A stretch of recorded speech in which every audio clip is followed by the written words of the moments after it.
A-10, commonly known as Warthog, was designed to counter large formations of Soviet armor.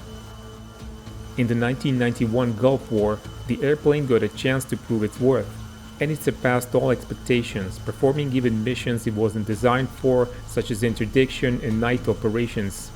Some of those missions were described in an earlier video, and I recommend you watch it if you missed it. But the success still came at a cost, and several A-10s were shot down by the enemy. It was February 2, 1991, day 17 of the campaign. Until that day, A-10 pilots were very lucky. Some suffered damage, and one of them had to land using manual reversion, that is, without help of the hydraulics. Two A-10s of the 23rd Tactical Fighter Wing, flown by Captain Dale Storr and First Lieutenant Eric Miller, took off from King Khalid and were instructed to contact the Marine FA-18 Forward Air Controller. This was their second mission of the day, and on the first one, early in the morning, they noticed the vehicle assembly area, which they kept in mind as an alternative target. Captain Storr tried to contact the Marine Forward Air Controller but received no reply.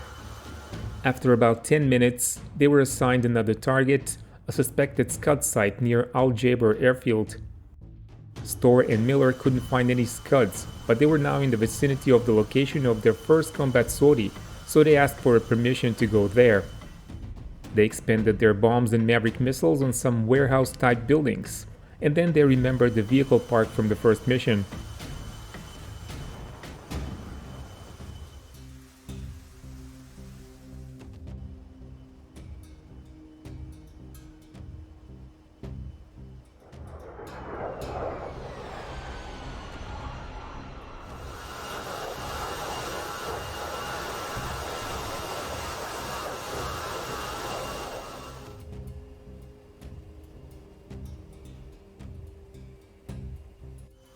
Storr rolled in and made a strafing pass at the trucks.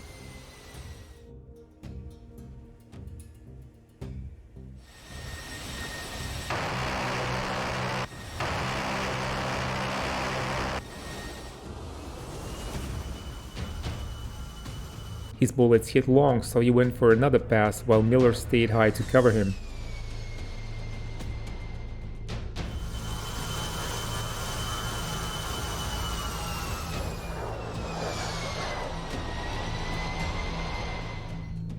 This time, Storr was successful, and Miller observed secondaries from the vehicle park.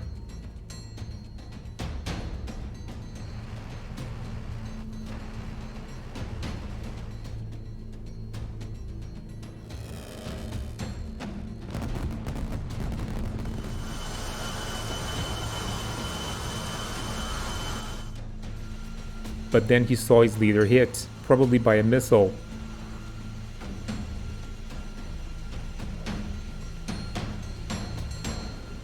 He then watched in horror as the A-10 rolled out of control and eventually hit the ground. Miller saw no parachute. He called for a rescue operation and then strafed some trucks heading towards the crash site.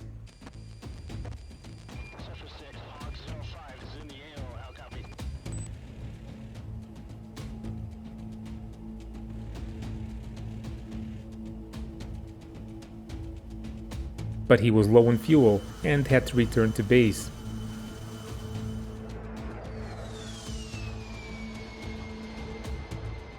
Captain Storr wasn't rescued, and he was presumed killed in action.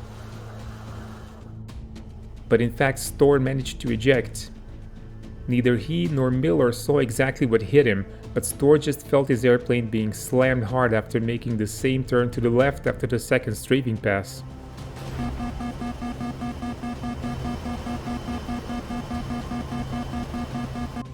Storr's stick had no effect on control surfaces, so he switched to manual reversion, but that didn't help either, so he ejected at about 2,000 feet.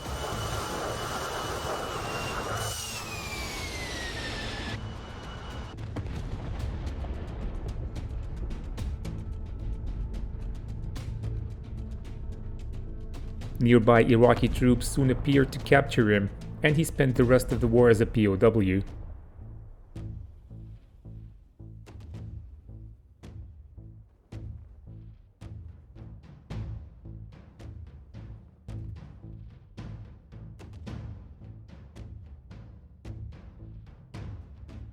In mid-February, A-10s were tasked with another assignment.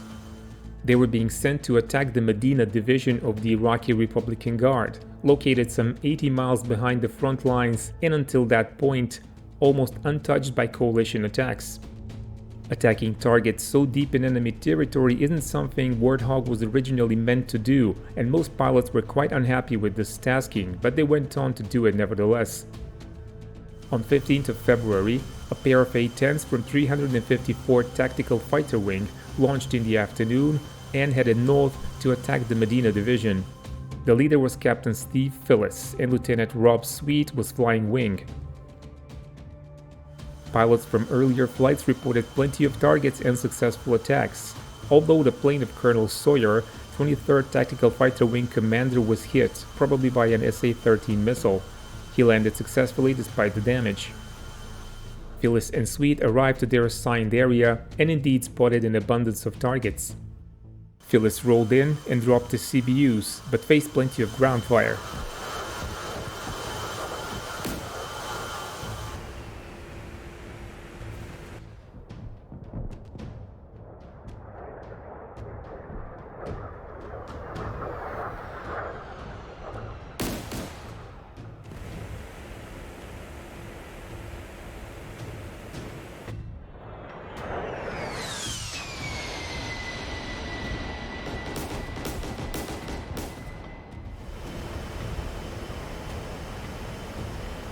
The pair then moved south along the road, where AAA seemed lighter.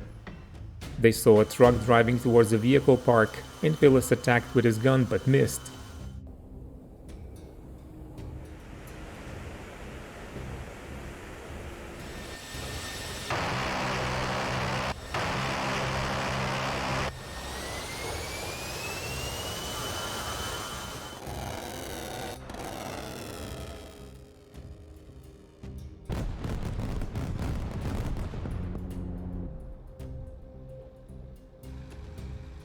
The truck parked in the compound, and Phillis told Sweet to drop his CBUs.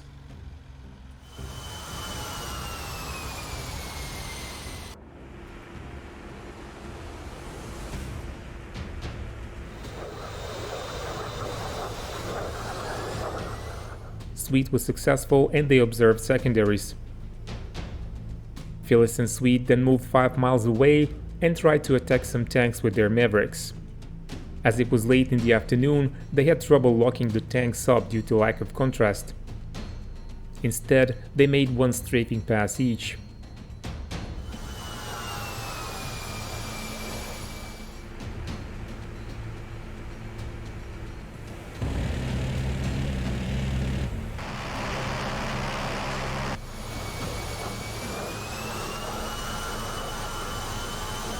As Sweet was climbing to the right after his pass and releasing flares, he noticed the missile chasing him.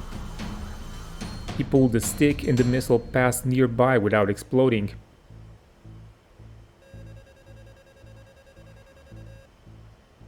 But the two pilots noticed smoke from the position of the launcher, and Phillis went for a strafing attack.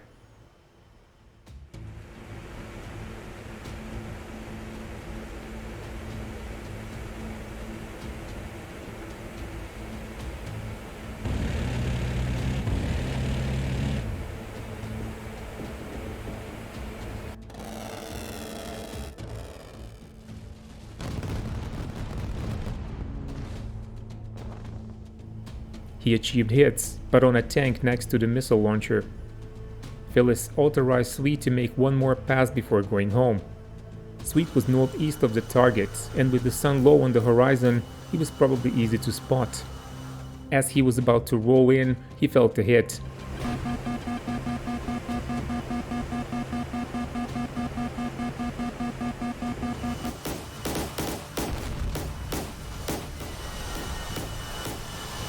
Phillis called 2 missiles, but it was too late.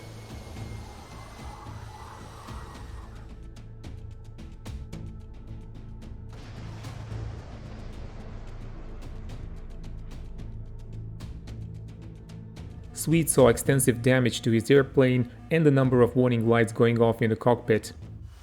He was initially able to control the A-10 and he headed south. But then, The airplane started to roll, and his stick had no effect on control surfaces. At about 6,500 feet, Sweet decided to eject.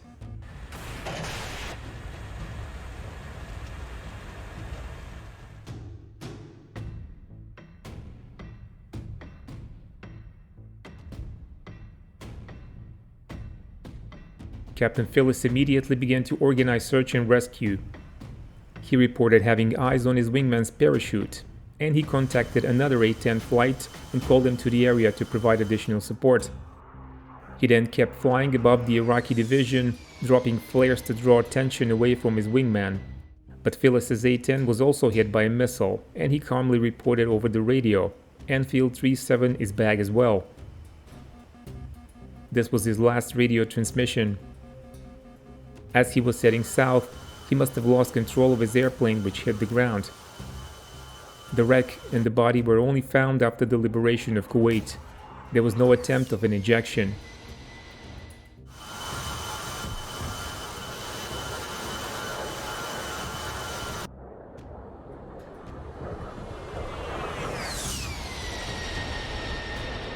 Lieutenant Sweet was luckier. He survived, but was soon captured and brought to Baghdad, and eventually released after the war. These losses put a stop on A-10 going deep behind enemy lines in the Kuwaiti theater of operations, although they still went scud hunting in western Iraq.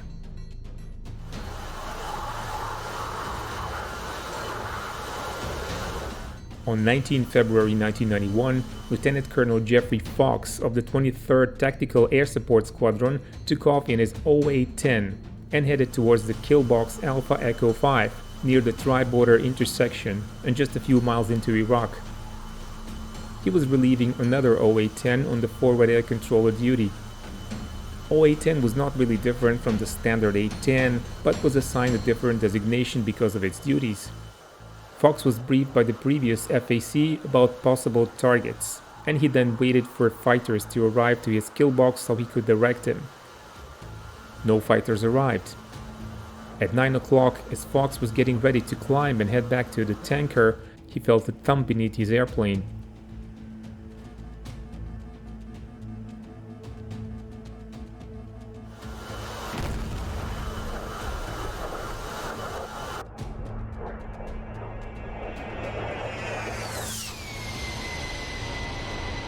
This was almost certainly another infrared-guided missile. The hydraulic gauges dropped down to 0 and Fox switched to manual reversion, but he was losing control of his A-10. At one point, he saw no more sky, only sand, and he knew it was time to eject.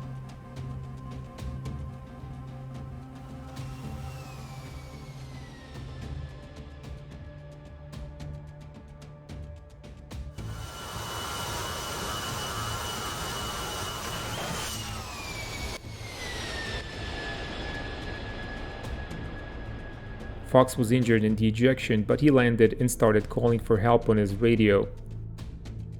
But before anyone could come to his assistance, he was captured by a single Iraqi soldier and taken to Baghdad as well.